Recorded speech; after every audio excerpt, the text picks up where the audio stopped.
하나님의 말씀입니다.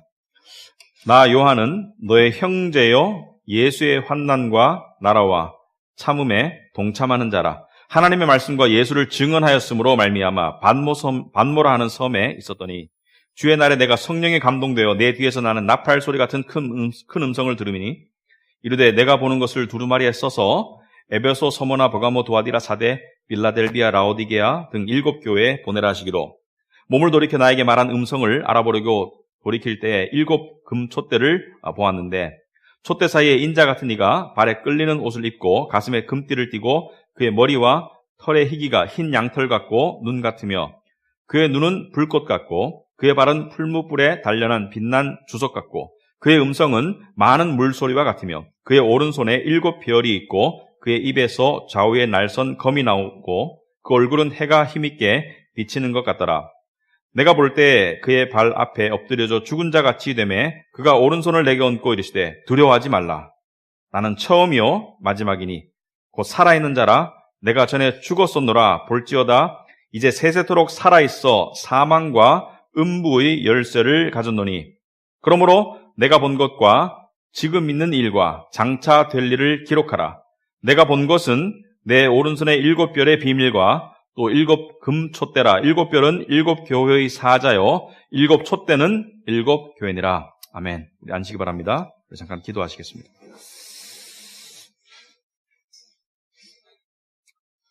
하나님 아버지, 하나님의 거룩하신 말씀, 성령의 감동으로 쓰여지신 말씀, 특별히 이 세상 마지막 때에 대한 예언의 기록의 말씀, 또 그 말씀을 우리에게 주신 하나님 아버지, 이 말씀을 읽는 자와 듣는 자와 그 가운데 기록한 자가 복이 있다고 하였사옵나이다. 저희가 앞으로 2달간 계시록을 공부함을 통해서 하늘의 복을 받아 누릴 수 있도록 주님 축복하여 주시옵소서. 예수님 이름으로 기도합나이다. 아멘. 이 공교롭게도 지금 요한계시록을 우리가 지난주부터 공부하고 있지만 우리 그 조직신학 수요일 공부 시간에도 최근의 주제들이 그리스도의 재림 또는 죽음 이후의 중간기 또는 이번 주 같으면은 천년왕국, 그래서 이 미래 예언에 관한 공부들을 우리가 많이 하고 있습니다. 근데 우리가 왜 이 미래의 예언에 관한 이야기들을 우리가 공부를 하고 있는가? 왜 요한계시록은 이 말씀을 듣는 자와 읽는 자와 듣는 자와 그 가운데 기록한 것을 지키는 자가 복이 있다고 했는가? 여러분, 이 성경에서 특별히 요한계시록에서 복이라고 말할 때 이 복은 뭘 말하죠? 이 복이 있나니 때가 가까움이라. 복이 있다는 것이 무엇을 말할까?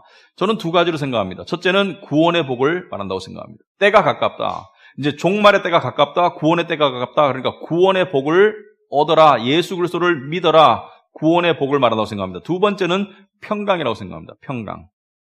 주님께서 그만큼 거듭거듭 말씀하신 평강이 그만큼 희소하기 때문에, 평강을 누리기가 그만큼 어려운 시대를 살고 있기 때문에 평강의 복을 누려라.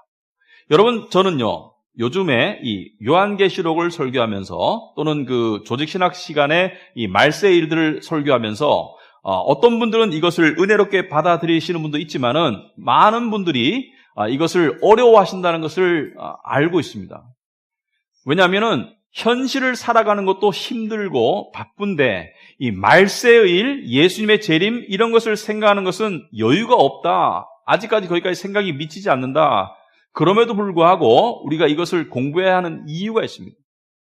왜냐하면 말이죠, 우리가 이 말세, 하나님의 나라, 예수님의 재림 또는 다가올 하나님의 나라에 대한 관심과 심지어 더 나아가서 갈망이 늘지 않으면 우리는 절대로 평강을 누릴 수가 없습니다. 왜냐하면 평강은 이 땅에서 주어지는 것이 아니거든요. 우리가 생각하는 평강은 이 땅의 풍요나 안전을 통해서 주어진다고 생각하지만 그것은 피상적이고 일시적이고 조건적이지만 하늘로부터 주어지는 평강은 절대로 이 땅에서 주어지지 않기 때문에 그 신령한 평강을 맛보기 위해서 우리는 힘들지만 조금씩이라도 다시 오실 예수님을 기다리는 마음, 하나님 나라를 바라보는 마음, 그러한 마음으로 나아가야 되겠습니다. 그래야지 우리는 이 땅의 현실에 덜 휘둘릴 수가 있겠습니다. 이것은 이 중세의 버나드라는 이 분이 말씀하신 이 사랑의 전의에 해당되겠습니다. 우리는 하나님의 것들을 사랑합니다. 하나님의 축복 때문에 하나님을 사랑해요. 하나님 이것도 주시고 이 길도 인도해 주시고, 그러나 버나드가 하는 말이 그 단계를 넘어서야지 진짜 기독교로 갈 수 있다. 그럼 다음 단계는 뭐냐? 다음 단계는 하나님 때문에 하나님을 사랑하는 단계로. 하나님이 주시는 어떤 세상적인 어떤 일이나 이런 조건에 관계없이 하나님이 좋아서 하나님을 사랑하는 단계로 가야 될 것이다. 사도 바울은 이것을 말했습니다. 그리스도도의 기초를 닦지 마라. 그리스도의 기초가 무엇입니까? 그리스도의 기초는 바로 구원에 관계된 것이죠. 예수 그리스도를 통해서 죄 사함을 받았다. 하나님의 자녀가 되었다. 히브리서 4장에 나오는 말씀이죠. 그리고 우리가 칭의 의로움을 입었다. 예수 그리스도를 믿음으로 그분이 우리의 죄를 가져가시고 그분의 의가 우리에게 주어져서 우리가 하나님 앞에 설 수 있는, 하나님께 받아들일 수 있는, 하나님께 당당히 나아갈 수 있는 칭의의 자격을 얻었다. 중요한 진리지만 사도 바울은 이것은 기초이다. 중요한 기초이다. 성숙함으로 나아가라. 그렇다면 신앙생활의 꽃은 무엇일까요? 구원이 출발이라면 이 땅에서의 신앙생활의 꽃은 무엇일까요? 저는 그것을 성경 제일 마지막 장 마지막 구절에 나와 있는 그 고백이라고 생각합니다. 요한계시록 마지막 장에 보시면 예수님께서 내가 속히 오리라. 아멘 주여 어서 오시옵소서. 아멘 주여 어서 오시옵소서. 저는 이것이 신앙생활의 꽃이 아닌가 생각합니다. 주님이 어서 오시기를 기다리는 단계에 이른 신앙심. 그것이 신앙생활의 꽃일 뿐만이 아니라, 그것이 하나님을 기쁘게 할 뿐만이 아니라 그것이 평강의 원천이라고 생각합니다. 왜 요즘 많은 기독교인들 속에 세상 사람들에 비해 더 나은 평강이 없는가? 그것은 우리가 너무 세상과 동질화되어 있기 때문에. 그래서 오늘 본문을 시작하도록 할 텐데, 오늘 9절에 보시면은 나 요한은 너의 형제요 예수의 환난과 나라의 참음에 동참하는 자라. 예수의 하나님의 말씀과 예수를 증언하였으므로 말미암아 밧모라 하는 섬에 있었더니, 자, 하나하나 풀어오면 지금 요한은 말씀을 전파하다가 예수를 증거하다가 밧모섬에 갇혀 있어요. 이 밧모섬은 이 로마 시대에 이 정치범들이나 이런 어떤 사상범들을 보냈던, 그래서 수용했던 교도소와 같은 이 섬입니다. 이 그리스의 남동쪽에 있는 이 남북이 한 10여 킬로, 동서가 한 8킬로에서 10킬로 정도 되는 작은 섬이에요. 이 자체가 감옥입니다. 근데 이 속에서 그냥 지내는 것이 아니겠죠. 노동교화소라고 생각하면 돼요. 그 속에서 노동을 해야 돼요. 노동을 해서 할당약을 채우지 못하면 채찍에 맞아요. 그 당시에 이 감옥 생활은 그냥 앉아있는 생활이 아니고 일을 해야 됩니다. 자, 지금 사도 바울은 자기를 소개할 때 나는 너의 형제다, 또는 너와 동참하는 자다. 영어로 나는 너의 brother and partner, 너의 파트너다, 너의 형제다. 어떤 일에 있어서 예수의 환난과 나라와 참음, 세 가지예요. 예수의 환난과 하나님 나라와 참음의 형제 동역자이다, 이렇게 얘기하고 있습니다. 여러분, 사도 요한에 대해서 잘 아시는 분도 있겠지만 잘 모르시는 분들을 위해서 우리가 사도 요한의 삶을 한번 되짚어보자. 사도 요한은 예수님의 사도 중에 예수님께 특별히 사랑받던 그런 사도였습니다. 사도 요한은 지금 밧모섬에 갔을 때 지금 나이가 90쯤 됐어요. 그 당시로 상당히 장수였습니다. 이 요세푸스라는 유대인 역사가에 의하면은 약 120살에 죽는 걸로 나와 있습니다. 이 밧모섬에서 풀려나서 에베소 교회에서 장로로 지내다가 굉장히 오래 살고 죽었습니다. 그런데 사도 요한의 지금 상태까지의 삶, 예수님이 십자가에서 부활하신 때가 AD 27년경, 지금 요한계시록을 쓸 이때가 AD 90년경, 약 60년의 세월이 흘렀는데 그동안 사도 요한은 어떠한 삶을 살았는가? 부활하신 예수님을 보고 난 다음에 제자들은 소위 시체말로 말하면 빽 돌았죠. 그래서 사람이 죽음을 이길 수 있다는 것을 확인하고 난 다음에, 예수님이 정말 메시아라는 것을 확인하고 난 다음에 모두 다 복음을 전하기 위해서 세계로 돌아다녔습니다. 그래서 사도 요한을 제외하고 다 순교합니다. 기독교 역사에 의하면은 가장 먼저 순교한 사람이 야고보죠. 이 참수를 당하죠. 야고보가 참수를 당할 때 옆에 있던 로마의 장교가 야고보의 그 믿음을 보고 자기도 무릎 꿇고 자기도 예수를 고백하고 함께 참수를 당합니다. 사도 베드로는 십자가에 못 박혀 죽게 되었는데, 예수님처럼 못 박혀 죽었는데, 내 영광스러운 주님께서 못 박힌 십자가에 나는 똑바로 매달릴 수 없다. 거꾸로 나를 매달아달라. 거꾸로 매달려 죽습니다. 도마는 인도에 가가지고 복음을 전하다가 칼에 찔려 죽습니다. 모든 사도가 순교를 당하고 요한 혼자 남았어요. 그리고 그 60년 안에 어떤 일이 있었느냐? 사도 바울이라는 사람이 출현합니다. 원래 12명의 사도 중에 하나는 아니었지만 하나님께, 예수님께 직접 계시를 받고 부름받은 사도 바울을 요한은 알았어요. 이 사도 바울 때문에 힘이 났을지 모릅니다. 왜? 대부분의 사도들이 죽은 상태에서 사도 바울은 열심히 사역을 했는데 사도 바울도 AD 60년 초에 순교를 당합니다. 로마의 감옥에서.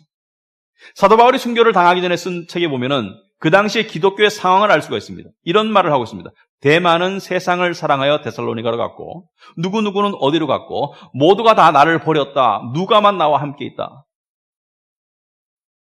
교회 밖으로는 어떤 일이 있었습니까? 로마의 이 박해와 이 순교의 사례, 이것이 점증하는 시대였어요. 여러분, 로마 시대에 네로 황제, 도미시안 황제, 많은 황제들이 기독교를 엄청나게 핍박했고요.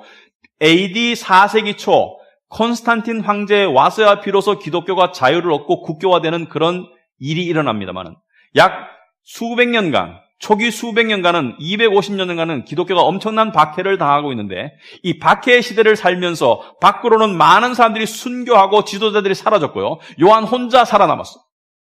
교회 내부적으로는 요한이 지금 쓴 서신이 7교회 교회에 전달됩니다. 다음 주부터 보게 되는데, 에베소, 서머나, 버가모, 두아디라, 사데, 빌라델비아, 라오디게아 7교회 교회의 상황을 보면은 교회들이 지금 시들시들해가고 있습니다. 소위 말해서 처음 사랑이 식어가고 있고요. 교회 안에 거짓 선자들이 들어와 있고, 이단들이 들어와 있고요. 교회 안에 복음의 진리가 희석되고 있고요. 그리고 많은 사람들이 신앙의 열정이 식었어요. 그런 속에서 90 노구의 할아버지가 반모섬에 유배 와가지고 매일 채찍에 맞으면서 할당량 벽돌을 지어 나르는 그 삶 속에서 이 요한은 어떤 심리 상태가 될까? 일반적인 사람이었으면은 굉장히 절망하고, 그리고 내가 하나님의 복음을 전파하려고 이때까지 달려왔는데 마지막 인생을 이렇게 비참하게 반모섬에서 유배당하면서 이곳에서 벽돌이나 나르다가 여기서 죽겠구나. 굉장히 우울했을 겁니다. 그렇지만 요한은 우울하지 않았어요. 요한은 포커스가 분명했습니다. 요한은 포커스가 이 땅이 아니었어요. 요한은 포커스가 하나님 나라였습니다. 요한은 곧 예수님께 갈 것을 알고 있었고, 예수님께 갈 것을 고대하고 있었어요. 그리고 요한은 이러한 자기의 애처로운 상황과 처지에도 불구하고 지금 자기가 개척하고 지금 버둥버둥거리고 있는 7교회를 향해서 나의 사랑하는 형제요, 나의 동역자요, 예수의 환난과 나라와 동참하는 자에게 편지를 쓰고 있습니다. 여러분, 하나님 나라와 환난과 참음은 왜 참는 것입니까? 환난을 참아내는 것이죠. 소망 가운데 참아내는 것이죠. 하나님 나라와 환난과 참음은 함께 가는 것입니다. 환난이 없는 하나님 나라 들어가면 있을 수가 없습니다. 우리는 많은 사람들이 이런 신앙생활을 원하는 것 같아요. 요즘 시대에 보면은 이 세상에서 최대한 편안하게 아끼고 살다가, 자신을 아끼고 편안하게 살다가 나중에 천국 가는 티켓을 가지고 천국에 뿅 갈 거야. 그런 하나님 나라는 성경에 존재하지 않습니다. 사도 바울은 사도행전 14장 20절에 또 우리가 하나님의 나라에 들어가려면 제자들의 마음을 굳게 하여 이 믿음에 머물라 권하고, 또 우리가 하나님의 나라에 들어가려면 많은 환난을 겪어야 할 것이다. 하나님의 나라에 들어가려면 많은 환난을 겪어야 할 것이다. 그렇다면 우리는 환난을 겪고 있는가? 많은 사람들이 우리는 환난이 없다고 생각할 수 있습니다. 왜? 우리가 초대교회나 지금의 중동 지역의 이집트처럼 어떤 순교를 당하는 것도 아니고, 박해를 당하는 것도 아니고, 사회적 차별을 당하는 것도 아니고, 오히려 교세가 상당히 세죠. 교인들이 많아가지고, 우리나라는. 그런데 우리에게도 환난과 인내가 있는가? 환난과 인내가 없던 시대가 없었고, 없던 장소가 없었습니다. 우리에게도 환난과 인내가 분명히 요구되고 있어요. 종류와 형태는 다르지만 이것 또한 쉽지가 않습니다. 우리에게 주어진 환난과 인내는 어떤 것이냐 그렇다면은 저는 한마디로 이렇게 생각합니다. 바로 동질화의 거대한 압력이다. Assimilation. 동질화. 세상은 우리가 세상처럼 되기를 원해요. 세상은 끊임없이 우리가 세상처럼 살아가기를 원해요. 세상은 끊임없이 우리가 세상처럼 되기를 협박하고 그렇지 않으면 왕따시켜요. 구체적으로 말하면 무슨 뜻입니까? 여러분, 구약시대에 하나님의 백성인 이스라엘 사람들은 어떤 세상의 압력을 느꼈습니까? 바알 신에게 절해라. 아세라 신을 섬겨라. 풍요의 신을 섬겨라. 초대교회 기독교인들은 어떤 핍박을 받았습니까? 시저 황제에게 절해라. 가이사에게 절해라. 아니면 죽을 것이다. 오늘날 우리는 어떤 압박을 받고 있습니까? 세상이 무엇에게 절하라고 함께 절해야 한다고 이야기하고 있습니까? 돈, 쾌락, 권력, 성공, 이 세상에 힘 있는 것들을 함께 숭배해야 한다고 우리를 끊임없이 세뇌시키고 동질화하도록 만들어요. 세상 사람들이 걱정하는 것을 함께 걱정하기를 원하고, 세상 사람들이 추구하는 것을 함께 추구하기를 원하고, 세상 사람들이 가지고 있는 최상의 목표를, 궁극적인 목표를 우리도 함께 궁극적인 목표인 것처럼 살아가기를 원해요. 이것은 학교에서도 일어나고 있고 직장에서도 일어나고 있고, 제가 옛날에 직장 다녀보니까요, 뭐 요즘 직장도 특별히 다니지 않나고 생각합니다만, 줄 서라, 이거, 줄 서라. 기업체에서 줄 서라. 이 줄을 쓰면은 승진이 빠를 수 있다. 저 사람은 높이 갈 사람이니까 줄 서라. 저는 줄 쓸 수 없다는 거예요. 왜? 내 줄은 하나님이니까. 물론 이 일 열심히 안 하셔는 안 되겠죠. 성실함이 없어서는 안 되겠죠. 하지만 사람을 궁극적으로 의지하는 것은 사람을 숭배하는 것이지 않습니까? 사람은 사랑의 대상이지 의지의 대상은 아니지 않습니까? 기독교인과 세상 사람들이 다른 것이죠. 그들에게 줄 서기 위해서는 그들과 함께 마셔야 되고, 그들과 함께 그들이 가는 이상한 장소에 가야 되고, 그럴 수 없는 것이죠. 동질화를 원하는 거예요. 왕따 당하는 거예요. 자식 이렇게 키워야 된다라고 주위의 아줌마들이 계속 이야기하죠. 자식을 사랑하면 이렇게 키워야 된다고. 근데 그런 자식들이, 공부 잘하는 자식들이 뛰어내리지 않습니까? 우리는 어떻게 키워야 됩니까? 우린 주의 말씀 가운데 키우는 것이 가장 중요한 것을 알고 있죠. 그런데 이 세상의 거대한 물줄기를 거스려 산다는 것이 우리에게는 커다란 시련과 환난입니다. 세상에 동질화 안 되려는 홀로 서기가 굉장히 힘듭니다. 마치 다니엘처럼 모든 사람들이 왕의 기름진 음식을 먹는데 자기만 채소를 먹겠다는 거예요. 채식주의자가 아닙니다, 다니엘이. 다니엘이 고기 냄새를 맡으면서 식욕을 못 느끼는 게 아니에요. 그런데 왜 다니엘은 채소만 먹겠다는가? 나는 그 음식을 먹는 것을 어떤 의미로 받았냐면은 그것의 의존성을 기른다. 그것에 의존한다. 그것에 길들여지는 것을 거부하는 거예요. 나는 풍요에 길들여지는 것을 거부하겠다. 나는 느부갓네살 왕에게 길들여지는 것을 거부하겠다. 나의 하나님은, 나의 주인은 하나님이다. 나는 여호와 하나님께 길들여지겠다. 10대의 다니엘 청년의 결단입니다. 이러한 고난과 참음도 있지만 이건 긍정적이고 성경적인 고난이죠. 솔직히 말하면은 우리는 이러한 고난을 되게 겪습니다. 좀 부정적인 고난입니다. 동질화 되었기 때문에, 되어가고 있기 때문에 불편한 마음. 내 자신이 점점 세상 속에 동질화 되어가는 것을 볼 때 이렇게 살아서는 안 되는데, 이렇게 살아서는 안 되는데, 그런데 또 그렇게 살고 있는 나를 볼 때 느끼는 양심의 불편함의 고난. 그것 또한 고난입니다. 왜? 안 믿는 사람이라면 그런 고난이 필요 없겠죠. 그냥 자연스럽게 살면 되니까. 우리는 불편함을 겪어요. 한쪽 발은 하나님께, 한쪽 발은 세상에 가랑이가 찢어질 것 같아요.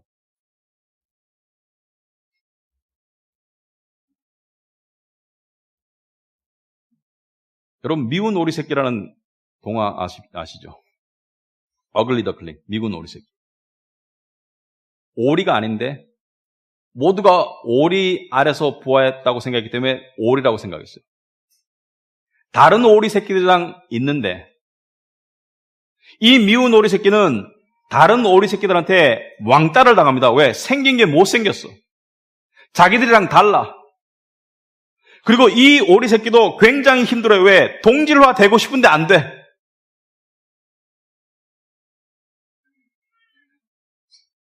그래서 왕따 당하고 외로워하고 괴로워하고 그렇게 살다가 어느 날 하늘을 나는, 처음으로 하늘을 날아가는 아름다운 새를 봅니다. 이게 백조였어요.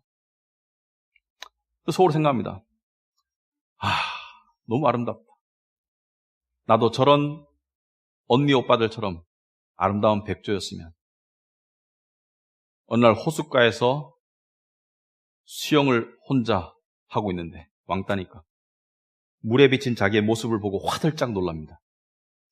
그때 처음으로 비로소 자기가 누구인지를 깨닫게 돼요. 자기는 백조였어. 그래서 자기가 왕따 당하고 그래서 섞일 수가 없었던 거예요. 여러분, 이 미운 오리 새끼가 과거를 돌이켜보면 이제 이해가 되겠지만 그때 과거로 돌아갈 수만 있다면 왕따 당하는 것이 그렇게 힘들지 않았겠죠. 이미 다르니까. 근데 그 다름이 나에게 좋은 다름이잖아요. 나는 백조야. 그리고 그들처럼 되려고 그렇게 안간힘 쓰고 그들에게 인정받으려고 아둥바둥 안 했겠죠. 왜? 어차피 안 되는 거니까. 쓸데없는 노력이었으니까. 백조는 오리처럼 될 수가 없지 않습니까? 세상은 우리는 제가 전에도 얘기했지만 우리는 이순신형 인간들이 많은 것 같아요. 내가 기독교인이라는 것을 아무에게도 알리지 말아라. 이순신이 내가 총 맞은 것을 아무에게도 알리지 말아라. 왜냐하면 기독교인임에도 불구하고 그냥 세상 사람들 비스무리하게 살아가려고 그래. 그리고 기도도 그냥 밥 먹을 때 기도는 해야 되겠는데 그냥 눈치 보다 그냥 이렇게 하고 그냥 밥 먹어요. 왜 그렇게 삽니까? 왜 그렇게 삽니까? 차라리 책상에 성경 구절 딱 적어놓고 기독교인으로 사세요. 그냥. 동지로 안 됩니다. 그것 때문에 고난을 받으면 기뻐하세요. 하나님이 기뻐하시고 상급이 있을 겁니다. 세상은요, 우리가 기뻐하는 것을 못마땅해요. 너 왜 기쁘니? 나 하나님 믿으니까 기뻐요. 못마땅합니다. 세상은 우리가 불행을 당했는데 그들처럼 슬퍼하지 않는 것을 못마땅해요. 너 왜 안 슬퍼해? 나는 이게 전부가 아니기 때문에. 세상은 다 못마땅합니다. 우리 교회 처음 생겼을 때, 약 5, 6년 전에, 우리 교회 어떤 짧게 말하자면은, 교포 여자분인데 30대 후반이었어요. 이름이 크리스틴이라는 분이었어요. 근데 위암 4기였습니다. 미국에서는 위암이 거의 없습니다. 특히 젊은 사람은. 한국 사람들은 위암이 많고 미국 사람들은 다른 종류의 암이 많겠죠. 근데 너무 위가 불편하니까 가서 이 초음파 검사나 뭘 검사를 했었으면은 MRI를 찍었으면은 위암 1기에 발견할 수 있었을 거예요. 왜? 초기에 불편할 때 갔는데 의사가 사진 찍을 필요 없다. 당신 나이에 위암은 발생하지 않는다. 한국과 다르니까.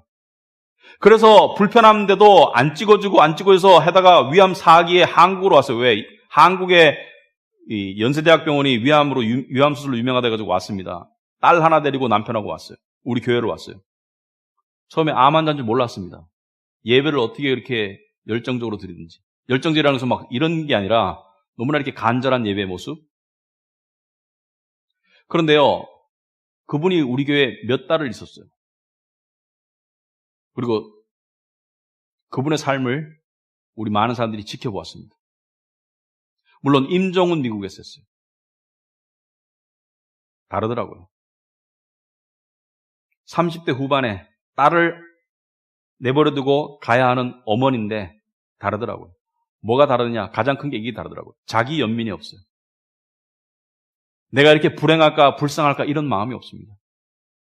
물론 그 아픔도 있고 딸을 두고 가야 되는 그 고통도 어머니로서 당연히 느끼죠. 그런데 많이 준비하시더라고요. 그런데 그 아프면서도 주일날 되면 교회를 왔어요. 그런데 한 번은 교회를 못 와서 제가 신방을 갔습니다. 연세대학교에. 10만 원 간대요. 그 안에 가족들이 있고 제가 있고 말씀 읽어주고 기도하는데요. 감히 불쌍한 언어를 사용할 수가 없었습니다. 너무나도 30몇 킬로밖에 안 된 아파서 살이 빠진 그 몸이 그 안에 그 당당한 겸손한 믿음이 확 느껴졌어요. 나중에 남편이 그러더라고요. 제 아내가 가장 좋아하는 성경 말씀이 뭔지 아시냐고. 저는 시편인 줄 알았습니다. 저는 요한복음인 줄 알았습니다. 레위기랍니다. 깜짝 놀랐어요. 레위기는 많은 사람들이 안 읽는 책이거든요. 레위기에 나와 있는 하나님의 영광을 그렇게 좋아했답니다. The glory of God. 그 하나님의 영광에 들어가는 것을 기다렸대요. 그리고 그의 죽음은 많은 사람들에게 도전을 안겼습니다. 그 상황 속에서도 일기 때 발견 못했던 그것을 후회하고 원망하는 그 마음이 없어요. 왜? 하나님의 절대 주권이 나를 여기까지 인도했고 하나님이 나를 당신의 영광으로 일찍 데려가신다는 그 믿음이 꽉 들어있기 때문에 그 의사를 원망하지도 않았고 자기 현실을 비관하지도 않았고 그저 아픈 가운데도 인내하면서 하나님 나라를 바라보는 그 모습,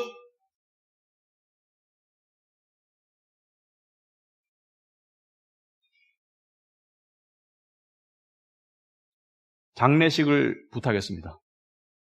울지 마라고. 여러분의 울음은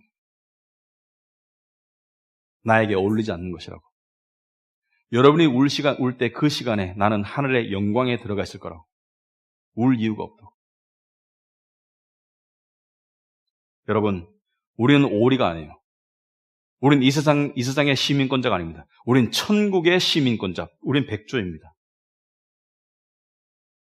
이 진실을 깨달아가고 살아가는 속에 우리는 고통과 인내가 있는 거예요. 디모데후서 2장 12절에 참으면 또한 함께 왕노릇할 것이다 그랬습니다. 여러분, 우리는 하나님의 은혜와 복을 지금 당장 원해요. 지금 주어진 하나님의 은혜와 복이 왜 없습니까? 있습니다. 부인하자는 거 아니에요. 여기서 예배 드리는 것도 하나님의 은혜올시다. 하지만 성경의 많은 복의 약속은 미래죠. 여기 왕노릇은 이 땅에서 하는 것이 아니죠. 여기 왕노릇은 죽어야 하는 것이죠. 여기 왕노릇은 예수의 재림과 함께 이루어지는 것이죠. 우리는 미래를 바라보는 그 신앙으로 나가지 않으면 절대로 온전한 신앙인이 될 수가 없습니다. 그리고 그렇게 나아가는 사람은 암도 죽음도 좌절시킬 수 없는 불굴의 신앙이 됩니다. 전투적인 신앙이 됩니다. 10절에 요한은 주의 날에 내가 성령에 감동되어 내 뒤에서 나는 나팔소리 같은 큰 음성을 들었다. 주의 날은 오늘날로 말하면 일요일이에요. 일요일. 자, 여러분, 일요일은 일주일의 첫날입니다. 예수님께서 첫째 날에 부활하시다 그러죠. 우리는 월화수목금토 지치고 난 다음에 일요일이 마지막 날인 줄 아는데 일주일이 첫날로 살아야 됩니다. 주님께 힘을 얻어서 세상으로 나가 사는 거예요. 그래서 힘이 소진되면 다시 첫날을 맞이해서 힘을 얻어서 나가 사는 거예요. 그게 주일의 의미입니다. 여러분, 이 예배 나와서 힘을 얻어서 세상에 나가 사는 거예요. 축도는 세상으로 나가서 하나님의 복을 받고 세상으로 나가라는 하나님의 명령입니다. 이 주의 날에 성령에 감동되었다는 것은 일상적인 시각을 벗어나서 영안이 떠지고 영의 귀가 열려서 영적인 눈이 떠지고 영적인 귀가 열려서 평소에 볼 수 없고 들을 수 없는 것을 들었다 보았다. 마치 고린도서 12장에 사도 바울이 내가 몸 안에 있었는지 몸 밖에 있었는지는 모르겠지만 내가 3층천에 올라가서 말로 할 수 없는 것을 보았다. 그걸 말하는 거예요. 성령의 감동이 되었다. 큰 나팔 같은 소리를 들었다. 나팔 소리가 아니고 나팔 소리 같은 소리를 들었다. 나팔은 하나님의 오심, 하나님의 임재, 하나님의 음성을 상징합니다. 출애굽기 19장에 보시면은 하나님께서 시내산에 임했을 때 나팔 소리가 났고요. 예수님의 재림 때 무엇이 부러집니까? 나팔 소리가 나야 돼요. 마지막 나팔에 호련히 변할 것이에요. 우리의 휴거를 말하고 있죠. 자, 그런데 이 음성을 듣고 뒤를 돌아봤어요. 어디서 나는 음성이냐? 11절 보니까 네가 보는 것을 두루마리에 써서 에베소, 서가모, 버가모, 두아디라, 사데, 빌라델비아, 라오디게아 7교회에 보내라. 자, 이 7교회는 그 당시에 있었던 교회입니다. 사도 요한이 이 교회들을 개척하는데 많이 관여했던 교회들로서 이 반모섬을 중심으로 하면은 이 소아시아, 지금의 터키 지역에 가장 가까운 곳이 에베소고, 에베소, 사데, 에베소, 서머나, 버가모, 도아디라, 사데, 빌라델비아, 라오디게아 7교회가 이 시계 방향으로 이렇게 쭉 7교회가 있는 거예요. 그 당시에 대부분의 교회들은 작았습니다. 가정교회들도 많았어요. 왜냐하면 작을 수밖에 없는 게, 아니, 크면 걸리잖아요. 그리고 기독교인 숫자도 작았고. 그러니까 동굴에 모이거나 집에 모이는 교회들이 많았어요. 숫자적으로 보면 나약하고 보잘것없고 풍전등화 같은, 성경 말씀을 보면 상한 갈대와 같은, 곧 꺾어질 것 같은 갈대, 꺼져가는 심지어 같은 교회, 그런 교회들에게 보여주시는 하나님의 편지와 음성이다. 그래서 12절 보니까 몸을 돌이켜 나에게 말한 음성을 알아보려고 돌이킬 때 7 금촛대를 보았다. 자, 환상 중에 본 거예요. 7 금촛대가 보이고 촛대 사이에 인자 같은 이가 있어요. 이 7 금촛대 사이에 인자 같은 이가 있다. 자, 인자라고 하지 않고 인자 같다고 말합니다. 여러분, 최근에 설교를 들으셨구나. 우리 교회를 좀 다니셨으면은 이게 어디서 유래된지는 다 아시죠? 예수님 왜 당신을 인자라고 말씀하셨는가? The Son of Man, 사람의 자식이라고 말했는가? 사람의 아들이라고 말했는가? 다니엘서에 나온 예언 아닙니까? 다니엘서 7장 13절에 다니엘서는 예수님의 초림도 이야기하지만 예수님의 재림에 관한 이야기도 많이 들어있죠. 다니엘서 7장 13절에 내가 또 밤 환상 중에 보니 인자 같은 이가 구름을 타고 올 것이다. 구름 타고 오실 예수님의 재림을 말합니다. 다니엘은 예수님 오시기 600년 전에 이것을 이야기했고 지금 사도 요한은 똑같은 예수님 인자를 보고 있는 거예요. 인자가 어디에 있습니까? 7 금촛대 사이에 있다. 7은 완전 쓰고 촛대는 무엇을 상징하죠? 20절에 보시면 7 촛대는 7 교회를 상징하는 거예요. 교회 가운데 예수님이 계신 거예요. 여러분, 교회는요, 절대로 제가 말하는 교회는 겉으로 보이는 교회를 말하는 게 아닙니다. 진짜 교회를 말합니다. 진리가 있는 진짜 교회. 여러분, 제가 유럽을 가보면은 커다란 건물들이 중세에 세워졌던 커다란 이 대성당들이 있지만 그 성당들은 암흑기에 세워졌고 암흑기에 문을 닫았습니다. 그러므로 진짜 교회라고 보기가 힘들어요. 왜냐하면 복음이 없었던 암흑기에 세워졌고 면제부를 팔아서 세워졌고 그리고 암흑기에 문을 닫았고 지금은 술집이 되었기 때문에 그게 진짜 교회인지는 말하기 힘듭니다만은 중동에 가보면은 지금도 동굴 속에 있는 옛날에 진짜 교회들이 남아 있습니다. 어느 게 진짜 교회인지는 모르겠어요. 하지만 진짜 교회는 주님이 함께 하시는 교회입니다.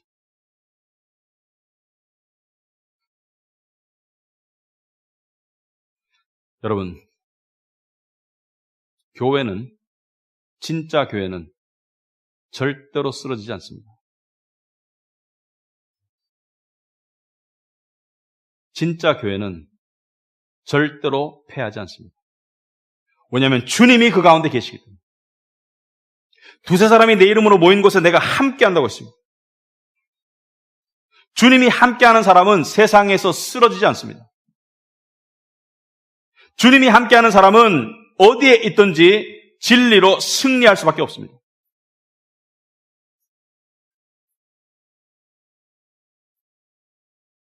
그런데 이 인자가 가슴에 금띠를 띠고 있다. 금은 왕권을 상징하고요. 이 띠는 제사장을 상징합니다. 이 예수 그리스도께서 교회 왕으로서 교회를 다스리시고 교회를 대제사장으로서 하나님께 인도하시는 그런 예수님의 모습을 이야기하고 있어요. 여기 지금 14절부터 16절까지는 예수님의 실제 모습이라기보다는 환상을 표현한 것입니다. 환상을 표현하기 때문에 단어가 없어요.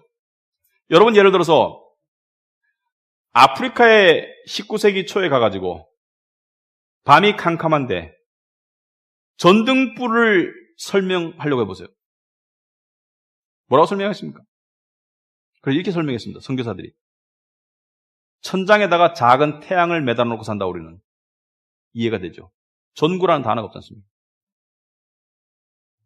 1세기 전 사람에게 휴대폰을 설명할 수 있겠습니까? 액정이란 단어가 없는데 뚜껑을 열면 거울이 있고 그 거울을 통해서 저 멀리 떠든 사람의 얼굴이 보인다. 설명할 길이 없습니다. 그냥 대충 설명할 수밖에 없지. 그러나 이것은 세상의 일이고 환상 속에 본 하늘나라의 주님의 모습을 설명할 수가 없습니다. 그래서 14절에 그의 머리와 털에 희기가 흰 양털 같고 이 상징적이고 환상적인 표현인데 이것을 화가가 그냥 그려봤어요. 14절부터 16절을 그려보니까 그림이 아니야, 이건. 그릴 수 있는 그림이 아니에요. 흰 털은 무엇을 상징합니까? 성경에서 영화와 지혜를 상징합니다. 지혜로운 영광스러운 주님이다. 그의 눈은 불꽃 같고, 불꽃 같다는 눈은 뭘 말합니까? 거짓이 설 수 없는 모든 것을 꿰뚫어 버리고 거짓은 불살라 버리는 그런 불꽃이다. 여러분, 우리 이런 말 할 때 있죠. 내 눈을 똑똑히 보고 이야기해라. 다른 사람 눈은 속여도 내 눈은 못 속인다. 천만의 말씀, 속일 수 있어요. 그러나 주님의 눈은 못 속입니다. 그의 발은 풀무불에 단련한 빛난 주석 같고, 진짜 주석이라는 건 아니에요. 주석은 아연과 구리의 합금으로서 그 당시에 가장 강한 금속입니다. 풀무불, 그러니까 불에 단련된, 불에 재련된 강한 금속 같고, 이것은 뭘 상징하느냐? 이 발은 정복을 상징합니다. 발은 어떤 것도 부숴버릴 수 있는 단단한 발, 승리의 발, 대적할 자가 없는 발, 가시는 길을 막을 자가 없는 발을 상징합니다. 주의 가시는 길을 누가 막으리요? 주의 가시는 길과 교회의 길을 누가 막으리요? 여러분, 우리는 너무나 나라는 작은 세상 속에 갇혀 살기 때문에 나의 나약함, 나의 모자람, 나의 무능함, 맞습니다. 내가 뭐 잘났습니까? 우려할 필요 없습니다. 우리는 교회예요. 교회는 세상이 감당할 수가 없습니다. 교회는 이겼고 이깁니다. 하나님은 우리가 겸손하게 살기를 원하지만 절대로 비굴하게 살기를 원하지 않습니다. 특히 젊은 여러분, 비굴하게 살지 마세요. 다윗이 골리앗을 물리쳤을 때, 그전에까지 벌벌 떨던 이스라엘 사람들이 그 블레셋 사람들과 싸울 때 골리앗 앞에서 정말 벌벌 떨고 땅굴에 기어가던 그 사람들이 다윗이 골리앗을 무찌르고 나니까 와! 함성을 지르면서 블레셋을 향해서 나아가가지고 전쟁했잖아요? 그 다윗은 누구를 상징합니까? 바로 예수 그리스도. 골리앗은 사탄. 이미 십자가를 통해서 사망 권세를 이겼고 세상을 이기셨기 때문에 우리는 세상을 고난 속에 살아가지만 비굴하게 살아갈 이유가 없는 거죠. 여러분의 직장 상사가 여러분의 운명을 좌우할 것 같이 여러분을 협박하지만 천만의 말씀. 까불면 아버지가 가만 안 둡니다. 우리 아버지가.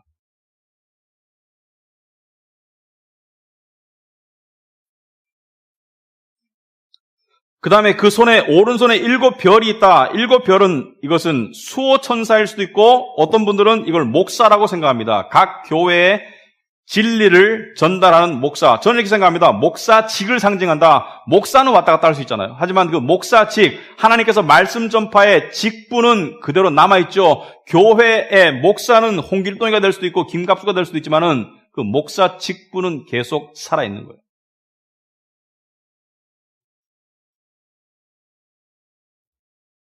그 다음에 좌우의 날선 검이 입에서 나온다. 이것은 무엇을 상징하느냐? 말씀의 검, 성령의 검. 요한계시록 다음 장에 보면은 버가모 교회를 이야기할 때 이 말이 또 나옵니다. 버가모 교회 사자에게 편지하라. 좌우의 날선 검을 가지시니가 이르시되 16절에 그러므로 회개하라. 그러지 않으면 내가 내게 속히 가서 내 입의 검으로 그들과 싸우리라. 무슨 말이냐면은 교회를 괴롭히는 자가 있는데 교회 스스로가 극복 못하면 이 말씀의 검이 오셔서 그들을 물리칠 것이다. 그러므로 교회는 절대로 패하지 않습니다. 눈으로 보이는 교회가 숫자가 줄어들 수 있어요. 눈으로 보는 교회가 심지어 문을 닫을 수도 있습니다. 하지만 교회, 이 눈에 보이는 교회 안에 있는 진짜 교회는 절대로 패하지 않습니다. 눈에 보이는 교인의 숫자가 줄었다 해가지고 하나님의 나라가 패하고 있는 게 아닙니다. 착각하지 마세요. 물론 정신 차려야 되겠죠. 우리는 큰 그림을 잡아나가야 돼요. 우리는 주의 몸된 교회입니다. 그러므로 나 홀로 신앙생활은 있을 수가 없습니다. 가난한 성도 있을 수가 없습니다. 그리고 주님께서 말씀하셨죠. 내가 너희를 고아와 같이 버려두지 아니하리라. 고아와 같이 버려두지 아니하리라. 이 주님을 보고 난 다음에 요한이 그 발 앞에 죽은 자 같이 엎드립니다. 왜 엎드립니까? 주님의 위대함 앞에 작아지는 모습이죠. 두려운 거예요. 그런데 주님께서 17절에 중간에 보시면 요한이 그 발 앞에 엎드려서 죽은 자 같이 되매 그가 오른손을 내게 얹었어요. 오른손을 얹고 이르시되 두려워하지 말라. 요한에게만 해당되는 게 아닙니다. 여러분 두려운 거 있죠? 두려워하지 말라. 왜? 나는 처음이요 마지막이다. 이것은 예수님이 처음이요 마지막이다라는 의미보다는 나는 너의 처음을 만들었고 나는 너의 마지막, 교회의 마지막, 역사의 마지막을 이미 계획한 하나님이다. 두려워하지 말아라. 네가 무엇을 겪고 있든지 간에 네가 어떤 상황을 지나고 있든지 간에 나는 너를 고아와 같이 버려두지 아니하고 집으로 데려갈 것이다. 모르겠습니다, 여러분. 이 이상 어떤 위로가 필요한지 모르겠습니다. 이 세상에서 어떤 일이 일어날지라도 우리의 마지막은 조금도 변하지 않습니다. 우리의 마지막은 하나님 나라입니다.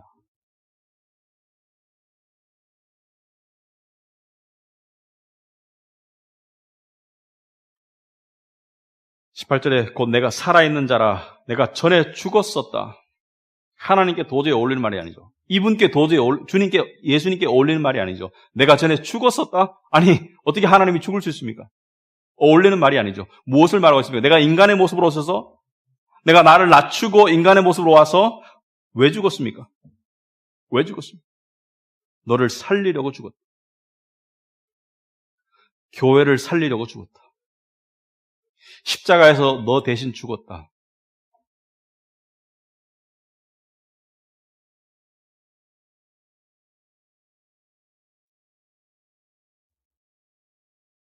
오늘 저는 이 말씀으로 마치고 싶습니다. 본문 말씀이 아니고 요한복음 14장 27절 말씀. 평안을 너희에게 끼치노니 곧 나의 평안을 너희에게 주노라. 내가 너희에게 주는 것은 세상이 주는 것 같지 아니하니라. 너희는 마음에 근심하지도 말고 두려워하지도 말라.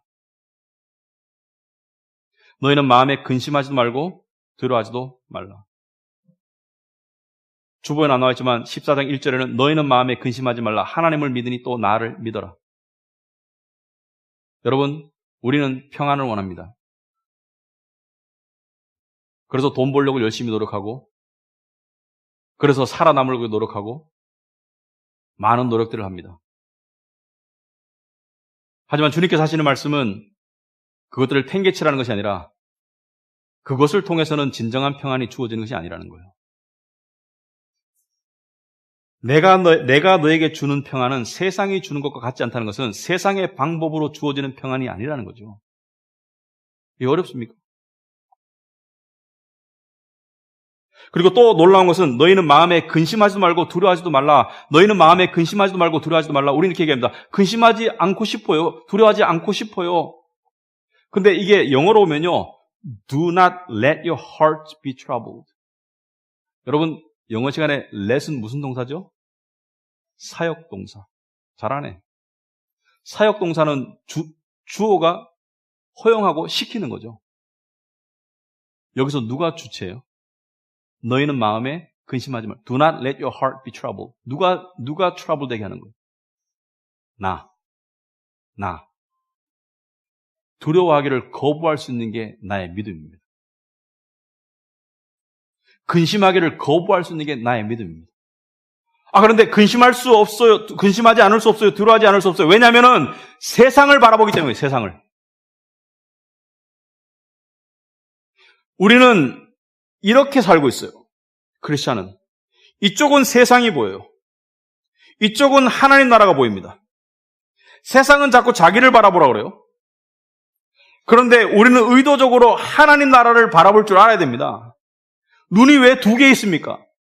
하나는 세상을 바라보고 살아가지만 하나는 영하는 하나님 나라를 바라보고 살아가는 거예요. 그랬을 때 평안을 얻을 수 있고, 그랬을 때 이쪽의 세상에서 이것을 바라보고 근심하고 두려워하라는 그 유혹과 그 압력을 우리가 물리칠 수 있는 거예요. 그죠? 아까 말씀드렸던 그 암 걸렸던 사람, 세상과 똑같이 살기를 거부했습니다. 세상과 똑같이 살려고 하면 자기 연민에 빠지고 원망하고 과거를 돌려가지고 다시 한번 짚어보고 의사가 밉고 하나님이 원망스럽고 딸이 불쌍하고, 그게 아니고 이 사람은 뭘 바라봤습니까? 하늘을 바라본 거예요. 하늘을.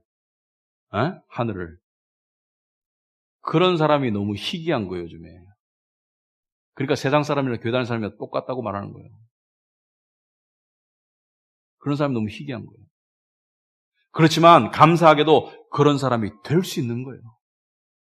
여러분이 그런 사람이 될 수 있는 거예요. 하루아침에 되는 게 아닙니다. 이건 이렇게 되는 것도 아니고요. 이거는 이렇게 될 수밖에 없는 거예요. 그렇지만 될 수 있는 거예요. 왜? 성령께서 역사하시고 말씀께서 우리를 인도하시고, 또 여러분이 그런 말씀을 계속 듣고 적용하고 회개하고, 뭘 회개하라 했습니까? 세상을 바라보는 이 마음을 회개하고 하나님 나라를 더욱 바라보는 삶으로 나아가면 점점 더 여러분에게 그런 삶이 주어질 수 있는 거예요. 그랬을 때 여러분이 삶에 만족할 때 하나님께 영광이 되는 거예요. 내가 불평과 불만과 두려움과 근심이 가득한데 하나님께 무슨 영광 드림이 됩니까?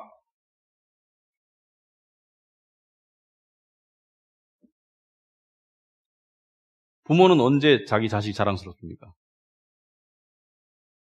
다들 이기적으로 행동하는데 내 새끼가 아닐 때, 내 새끼가 다를 때, 하나님은 우리가 언제 기쁘고 자랑스러우실까요? 내 새끼는 다르네. 내 새끼는 달라. 응? 내 새끼는 달라. 다를 수 있습니다, 여러분. 달라져야 합니다. 그래야 평강을 누릴 수 있습니다. 오늘부터 저녁에 하루를 살고 난 다음에 나의 감정 속에 지나친 감정의 기복을 겪었다면 그 원인을 살펴보세요. 그리고 원인을 성경 말씀과 성령의 기도를 통해서 원인을 파고 들어가면 회개할 제목이 나올 것입니다. 뭔가가 여러분에게 하나님 이상으로 중요해진 거야. 하나님 나라 이상으로 중요해진 거야. 그것을 회개하시고 다시 믿기 바랍니다. 우리에게 가장 중요한 것은 주 예수 그리스도와 그의 나라입니다. 아멘. 기도하겠습니다.